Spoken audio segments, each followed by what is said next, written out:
Class 7 Hindi chapter 6 Premchand के फटे जूते कहानी, जिसके लेखक हरिशंकर प्रसाई जी हैं। इन्होंने प्रेमचंद की तस्वीर को देखकर यह लेख लिखा है और इस लेख में उन्होंने एक तस्वीर के माध्यम से प्रेमचंद के आर्थिक स्थितियों के बारे में बताया है। प्रेमचंद का एक तस्वीर मेरे सामने है। पत्नी के साथ फोटो खिंचा रहे हैं। सिर पर किसी मोटे कपड़े की टोपी, कुर्ता धोती पहने हैं। कनपट्टी चिपकी है, गालों की हड्डियाँ उभर आई है, पर घनी मूंछें चेहरे को भरा भरा बताती है। लेखक के पास प्रेमचंद का एक तस्वीर होता है जिसमें पत्नी के साथ फोटो खिंचा रहा है और सिर पर मोटा कपड़ा का टोपी, धोती, कुर्ता पहने हैं। गालों की हड्डियाँ जो उभर कर सामने आई है, लेकिन मूंछें की वजह से चेहरा भरा भरा दिखता है। पाँव में कैनवस के जूते हैं जिनके बंद बेहतरीन बंद है। लापरवाही से उपयोग करने पर बंद के सिरे की लोहे पतरी निकल जाती है और छेदों में बंद डालने में परेशानी होती है, तो वह बंद कैसे भी कस लिए जाते हैं। पाँव में जो जूता है वो कैनवस का जूता है जो जिसका लेस है जो बहुत बेहतरीन है, लेकिन लापरवाही से उपयोग करने पर उनका पतरी निकल जाता है, वो बंद को कैसे भी कस लेते हैं। दाहिने पाँव का जूता थोड़ा ठीक ठाक है, मगर बाएं जूते में बड़ा छेद हो गया जिसमें उंगली बाहर निकल आई है। मेरी दृष्टि इस जूते पर अटक गई है। सोचता हूँ फ़ोटो खिंचाने की अगर यह पोशाक है तो पहनने की कैसी होगी। यहाँ पे लेखक बोलता है, लेखक का नज़र उसका बायां जूता पर पड़ता है जो जिसमें कि एक बड़ा सा छेद रहता है, और तभी वो उसका दृष्टि वहाँ अटक जाता है। वह सोचता है जब फ़ोटो खिंचाने का ये पोशाक है तो पहनने का कैसा होगा।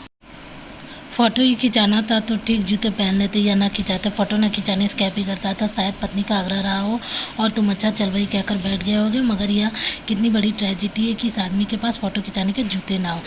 यहाँ लेखक मन ही मन सोचता है फ़ोटो नहीं, जूते नहीं थे तो फ़ोटो ही नहीं खिंचवाते तो क्या बिगड़ता। फिर वह सोचता है मन ही मन कि वह पत्नी के कहने पर आया होगा, लेकिन यह कितनी बड़ी ट्रेजिडी है कि इसके पास फ़ोटो खिंचाने का जूता नहीं है। तुम फ़ोटो का महत्व नहीं समझते होते तो किसी से फ़ोटो खिंचाने के लिए जूता मांग लेते। लोग तो मांगे कि कोट से बाहर दिखाई देते हैं और मांगे की मोटर से बारात निकालते हैं। फ़ोटो खिंचाने के लिए तो बीवी तक मांग ली जाती है। तुमसे जूते ही मांगते नहीं बने। यहाँ पे लेकर मन ही मन सोचता है यह फ़ोटो का महत्व नहीं समझता तो जूते मांग लेते, और फ़ोटो खिंचाने के लिए लोग तो दूसरे से बीवी तक मांगते हैं, इससे जूते ही नहीं मांगे गए। मेरा जूता भी कोई अच्छा नहीं है। ये ऊपर से अच्छा दिखता है, उंगली बाहर नहीं निकलती, पर अंगूठे के नीचे तला फट गया। अंगूठा ज़मीन से घिसता है, पैनी मिट्टी पर कभी रगड़ खाकर लहूलुहान भी हो जाता है। पूरा तला गिर जाएगा, पूरा पंजा छिल जाएगा, मगर उंगली बाहर नहीं दिखेगी। यहाँ लेखक अपने जूते की स्थिति के बारे में बताता है जिसका तला फट चुका है, जो पैनी मिट्टी पर कभी रगड़ खाकर लहूलुहान भी हो जाता है, लेकिन इसकी उंगली है जो वो बाहर तक नहीं दिखेगी।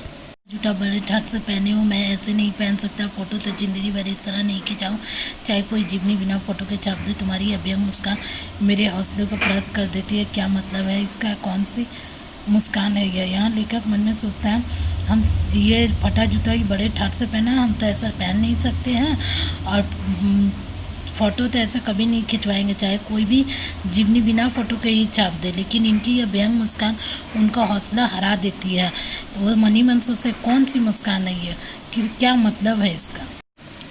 मुझे लगता है तुम किसी सख्त चीज़ को ठोकर मारते रहे हो। कोई चीज़ परत दर परत सदियों में जम गई हो, उससे शायद तुमने ठोकर मार मार कर अपना जूता पाड़ लिया।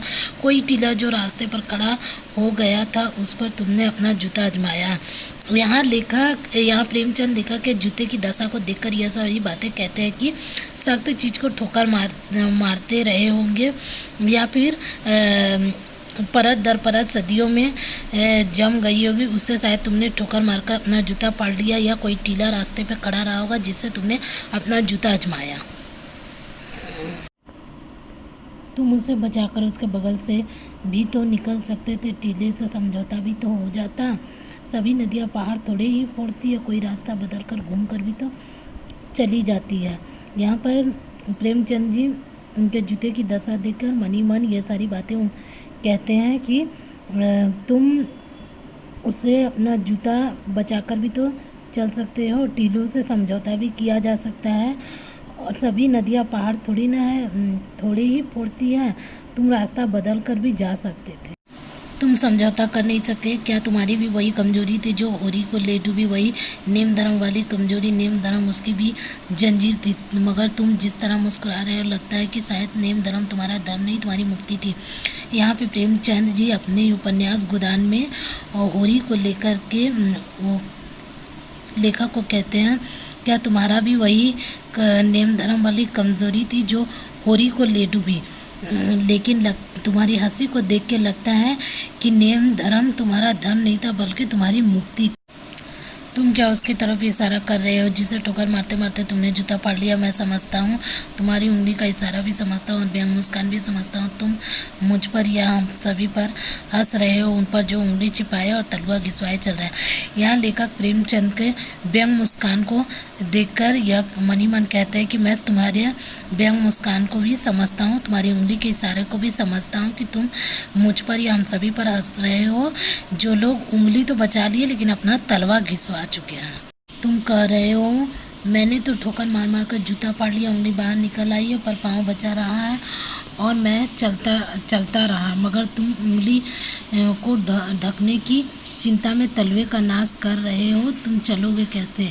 यहाँ पर लेखक सोचते हैं कि प्रेमचंद यह कह रहे हैं मुझसे कि मैंने तो ठोकर मार मार कर जूता फाड़ा है लेकिन उंगली बचा ली है, पाँव को बचा लिया, मगर तुमने तो उंगली ढांकने के चलते अपने तलवे का नाश कर लिया है, फिर चलोगे कैसे?